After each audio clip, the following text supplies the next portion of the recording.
Hello Earth Signs! Welcome back. Hello sa mga bago.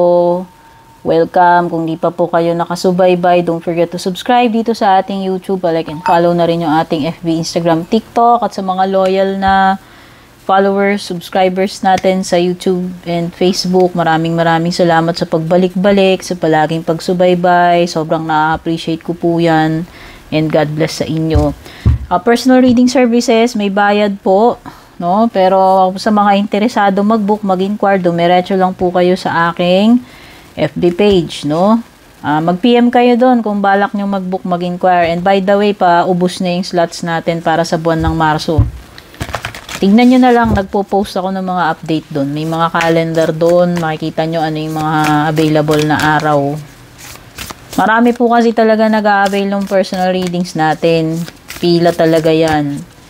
Although kung nagmamadali ka, huwag ka nang mag-book kasi yung mga readings ko doon ay matagal dahil marami nga nakapila at ini-edit, upload ko pa yan. Pero para sa mga gusto, yung mga ura-urada, nagmamadali, meron din akong instant although mahal. Mahal, syempre oras po yung binabayaran nyo doon eh.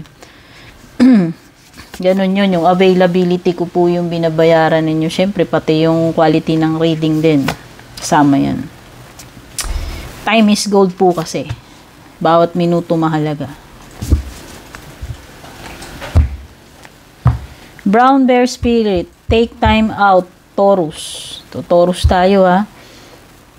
Baka hindi ka na nakakalabas sa lungga mo, Taurus. Ayan, sabi nung bear. Tapos na yung hibernation period mo. Ito na yung time na mag-e-explore ka uli. No? Exciting moment. Pwedeng time na para kumilos, o pwedeng iba, time to relax and to enjoy life. Baka masyado na kayong puro trabaho. Yun nga, sabi ko nga. Pwedeng hindi ka na lumalabas sa lungga mo, no? Ayan, take time out daw. Kumbaga kung may work time, dapat may play time din. Take a leap of faith. Yun naman, di ba? Sabi ko. It's time to go out there, Taurus, no? Maraming possibility siguro yung naghihintay sa iyo at kailangan mong mag-take a leap of faith. Kailangan mong mag-take ng risk. Leave your comfort zone. Kung takot na takot kang mag-leave ng comfort zone mo, mukhang eto yung magandang opportunity para sa iyo. No? So, depende na yan kung i-grab mo o hindi, no? Reclaim your power. I-reclaim mo yung kung ano yung mga yung talagang dapat sa iyo. Pag sinabi nating reclaim yung your power, it means to utilize etong mga strengths mo, yung power mo. Reclaim what is yours. Ibalik mo yung power, yung control sa buhay mo. Ito yun. Pwedeng nawala sa'yo yung mga ganyan. Kaya dapat ibalik mo yan. No, you should take control of your life, of your situation, no? Not the other way around. Ikaw ang may kapangyarihan sa circumstances mo. Ikaw may kapangyarihan na baguhin. Diba? Hierophant, Taurus energy. Taurus, ikaw yan. Page of Water, Cancer, Scorpio, Pisces energy. Meron ditong energy ng pagsisimula. A newbie, pwedeng innocence, pagiging bago, learning new experiences. This could also indicate good news if you are waiting for signs, confirmation. Ito yun. So, pwedeng may mga magagandang balita paparating din sa iyo. There is also Queen of Fire, which is Aries, Leo, Sagittarius energy. Being confident is the key. Taurus. Diba? Ano ba sabi ni Panther? Reclaim your power. Yun din yung sinasabi ni Queen of Fire. You should be confident. Etong confidence na to is the key to your success. Diba? Madali naman tandaan to, Taurus. Move na tayo kay Virgo.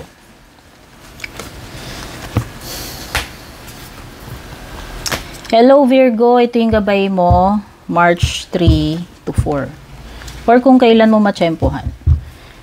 Don't forget to subscribe sa ating YouTube, like and follow na rin yung ating Facebook page.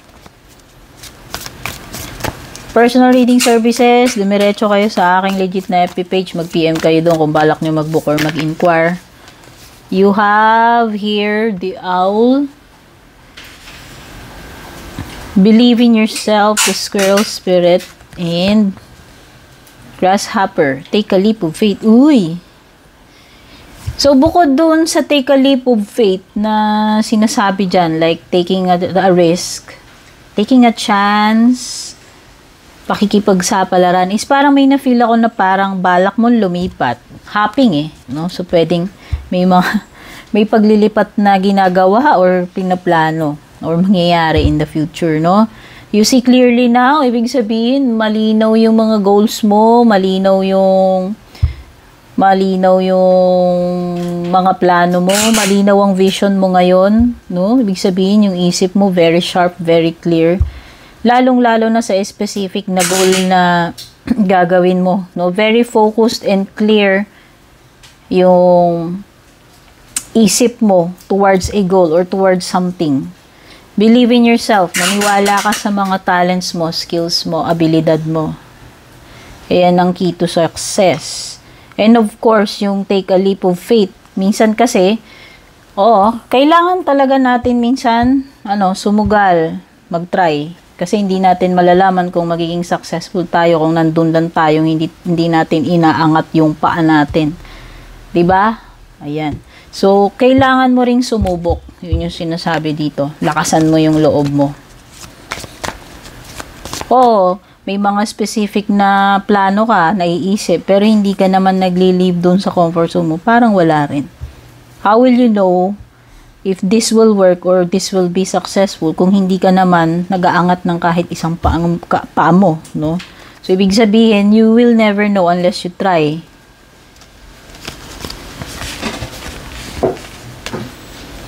Meron kang 5 of Earth, which is 5 of Pents. So, pwedeng yung iba, nag-i-struggle kayo in pagdating sa pera.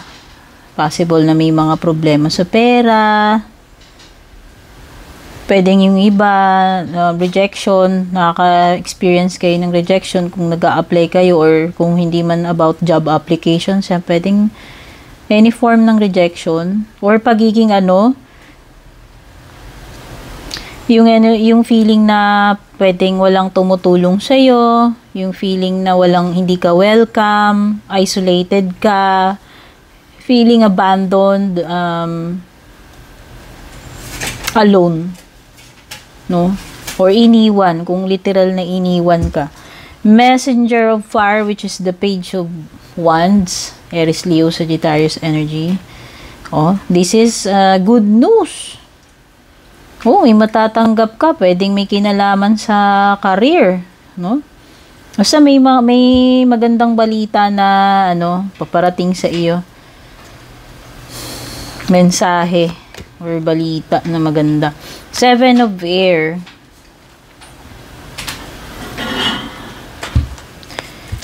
Seven of Air is minsan kapag kailangan mong dumiskarte para sa sarili mo. Kumbaga, may mga times na nakakaisip ka ng mga kakaibang way or solutions pagdating sa situation mo or sa problema mo. Parang dito, you will try to do something out of the ordinary, hindi yung typical na ginagawa. Basta parang niisip mo kung hindi ka nila tutulungan, diskartehan mo sa sarili mo, Pero beware of, deceit. Kasi, 7 of Air is the 7 of Swords, which is a card of, minsan, mga thief, or yung mga tao na magti-take advantage sa'yo, lolokohin ka, no? Ayan. So, ito yung mga energies mo sa ngayon. Move na tayo kay Capricorn. Hello, Capricorn. Kamusta sa? Ito yung gabay mo, March 3 to 4, or kung kailan mo ito mapanood. Don't forget to subscribe, Capricorn, sa ating YouTube channel. Pa-like and follow na rin yung ating Facebook page. Personal reading services, yes, tumatanggap ako, although paid yung mga yan. Dumiretso kayo sa aking legit FB page. Doon po kayo mag-book or mag-inquire via a private message.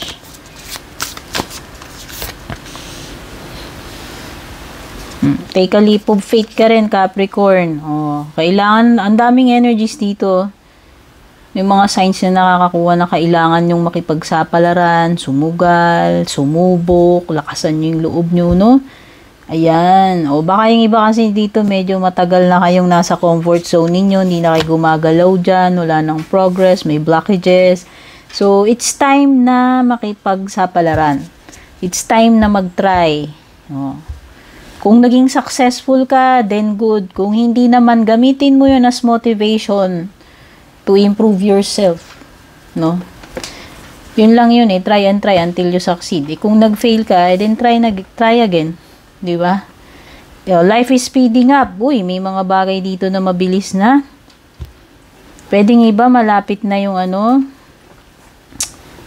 may mga bagay na malapit nang ma-achieve yung outcome, yung mga goals.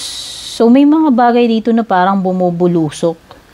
Mabilis habulin, or if positive, yun na nga, parang natanggal yung blockage and then ang bilis-bilis na ng mga bagay, sunod-sunod na yung progress, no?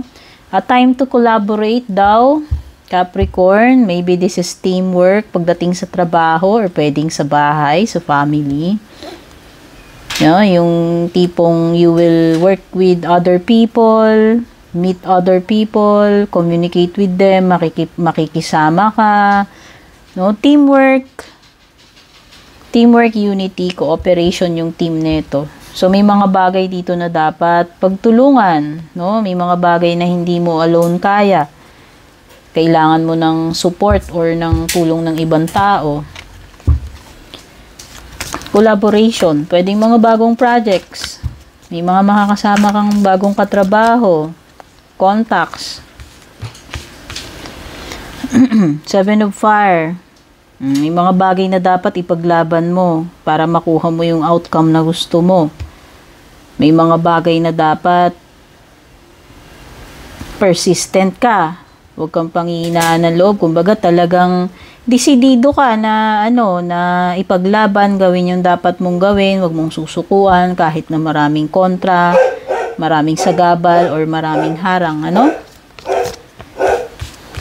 perseverance and pagiging persistent. 4 of Fire is the 4 of Wands. This is a celebration, a ceremony, pwedeng kasal, binyag, etc., etc. Pwedeng marriage sa iba. This is also a card of stability, kaya kung ano man yun, pwedeng this is pagiging stable ng relationship, ng trabaho, kabuhayan, negosyo.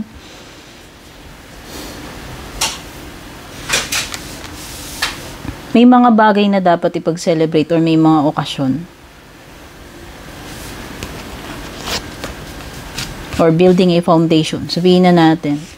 Okay, pwedeng iba dito may concern sa bahay, like pinapagawang bahay, no? Meron kasing dito mga mabilis na eh. So, pwedeng iba, konti na lang, patapos na yung projects ninyo. Kung related man sa realty or building yung ginagawa ninyo. Or kung personal man, nagpapagawa kayo ng bahay. Mukhang mabilis lang matatapos yan. Malapit na. 9 of Earth is the 9 of Pentacles. This is rewards. Because deserve mo. Because pinaghirapan mo. Pinagsikapan mo yung ipundar or naging successful ka through your hard work, no? This is pagiging self-sufficient, pagiging independent financially, materially.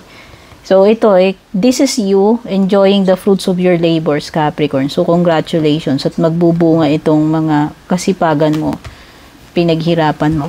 Okay, thank you so much. Don't forget to like and share this reading, Earth Signs. Take care and God bless.